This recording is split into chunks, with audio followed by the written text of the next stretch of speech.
All right, guys, it's Wednesday morning. And it starts right up. Oh, make it up. Say all that again. Oh my gosh, like I'm not already stressing.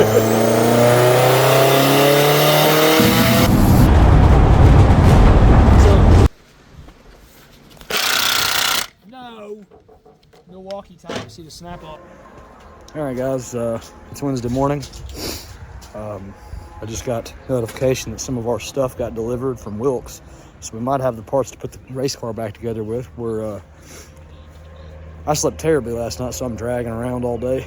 We're gonna go get Josh and go for a walk, and then hopefully get busy. Had a couple customers drop things off this morning early, so we can get them done for them. We'll see if we can. This is the top side of mine and Josh's walk. We just kind of hanging out, you know. Yesterday it was raining, so that was pretty gay. Try this out, Joshua. Just getting a little sun, and yesterday getting a little rain, but Getting much needed exercise and flexibility. there you go. His hip's been hurting him, so we're just going for a little cruise. Our dag up there. You like dags? Guys, this guy, Moats has been he closed it years ago and then recently reopened it. I'm so excited. I used to get all my chip kits from there, but obviously I started just buying the individual components, and I really like the RM11 kits, so I buy those there still. This is the last piece of the puzzle. These are the Wilkes adjustable rocker arms. He was nice enough to overnight these to us.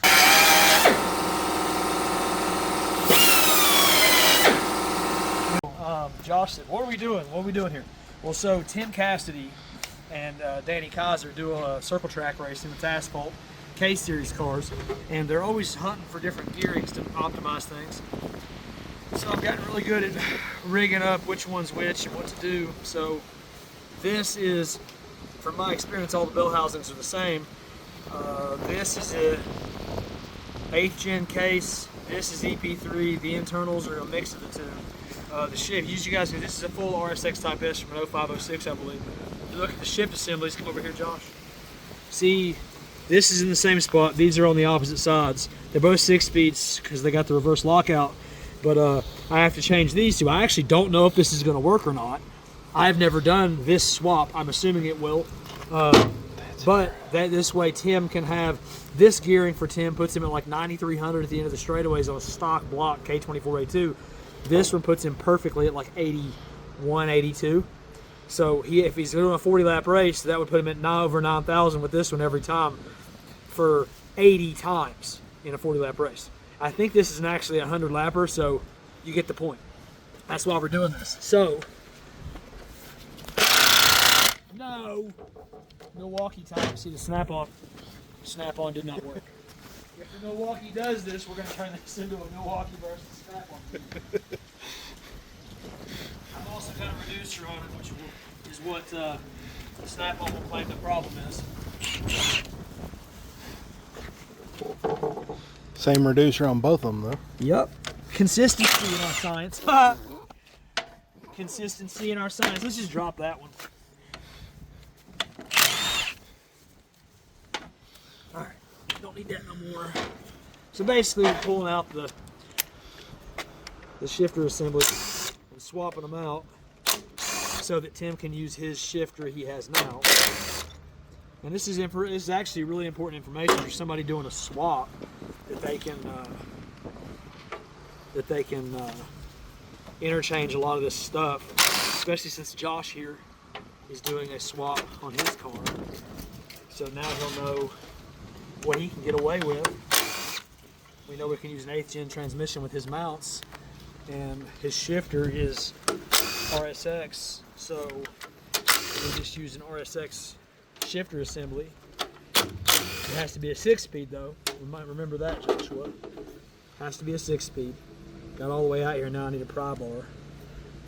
I got it. Pry bar and probably a magnet.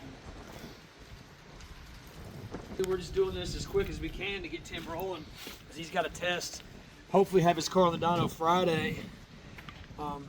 This is kind of why we're doing this, because we've we've got so much stuff to do for customers and for us. To show you guys how busy we are, and some of my busyness is self-inflicted because I refuse to not go train jiu-jitsu. I refuse to not go for runs and do my workouts, because that is what keeps me here and what keeps me able to do this stuff on any kind of level. If not, I'm gonna slowly just crep it and fall off. Maybe I put a little bit more. Like me. Jiu-jitsu causes more of a problem there sometimes because it adds some recovery time and whatnot. So just so we're clear, the flange does in fact not bolt up. So the outer cases have to be swapped. Side, face. All good. Leave them like that.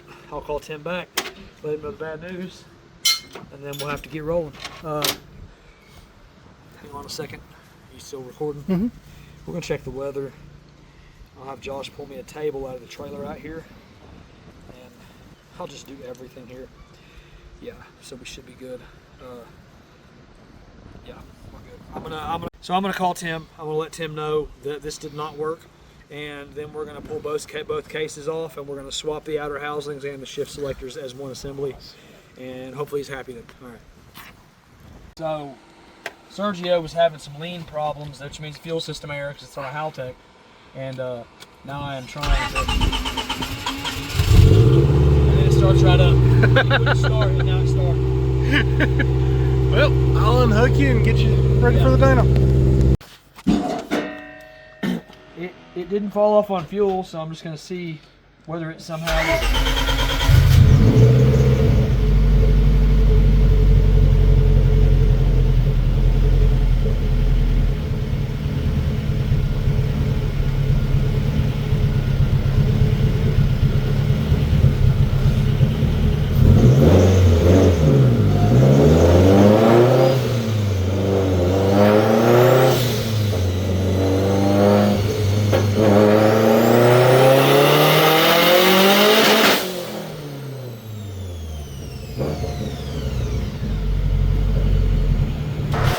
Sounded good.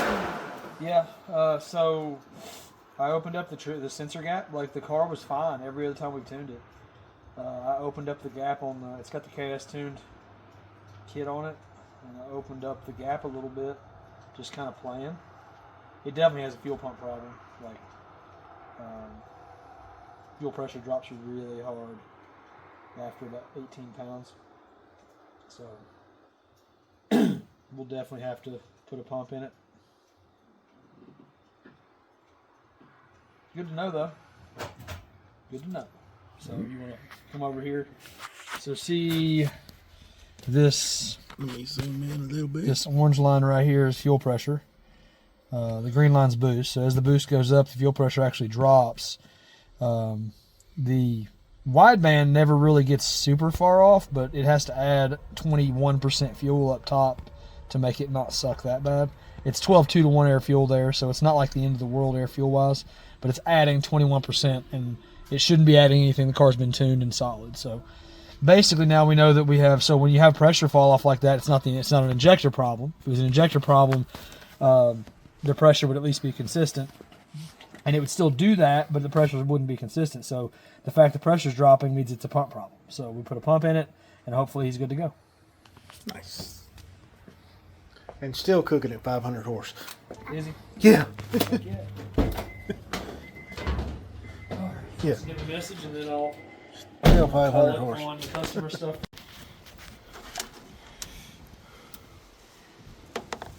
Mostly because you got to see us try to make this work the easy way.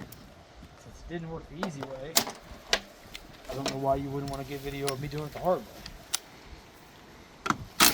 And I can't walk over there very well because there's 4 quarts of oil between the 2 transmissions. I messaged Tim. I told him that if he turns on the transmissions, I'm going to come over and choke him out. These guys already don't like me for some reason.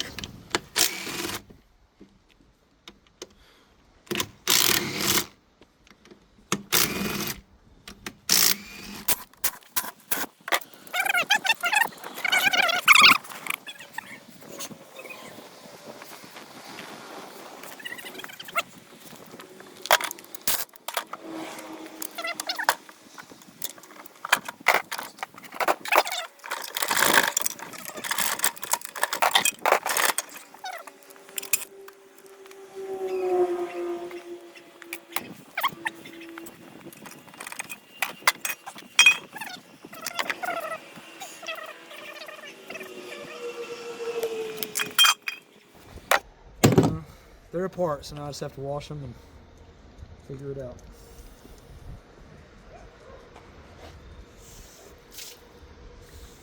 You should go find me some cardboard. Yeah. Like some cardboard that we don't need. Yep. So, Oh, back it up. Say all that again. oh my gosh, like I'm not already stressing out. This is not a good example of what we normally do to transmissions. This is just the fact that we've got a dude trying to race tomorrow. And our entire shop is overloaded. And one of my guys got the day off. And I'm the only one that does transmissions here anyway.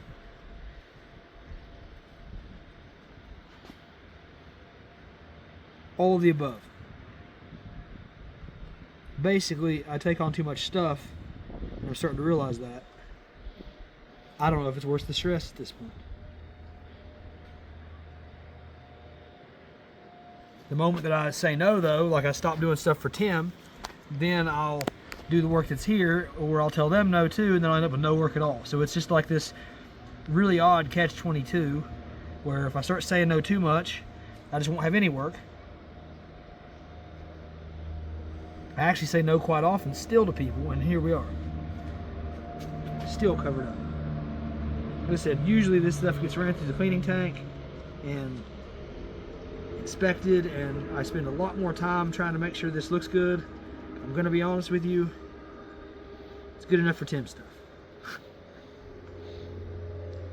Tim needs to throw it back in the car and dyno it. Yeah, we're trying to day dyno after it tomorrow or Friday. All the while, we're supposed to dyno our car, tune Steve Vetter tomorrow, wire up his shifter, etc., etc., etc.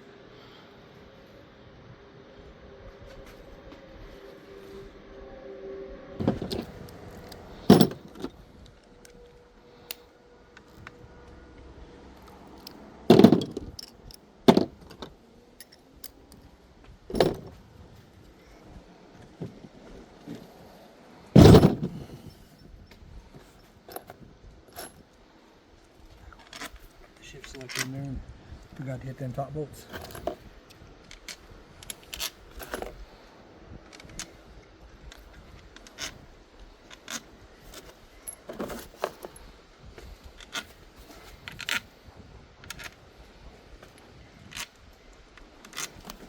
Really? Is that all of them, really?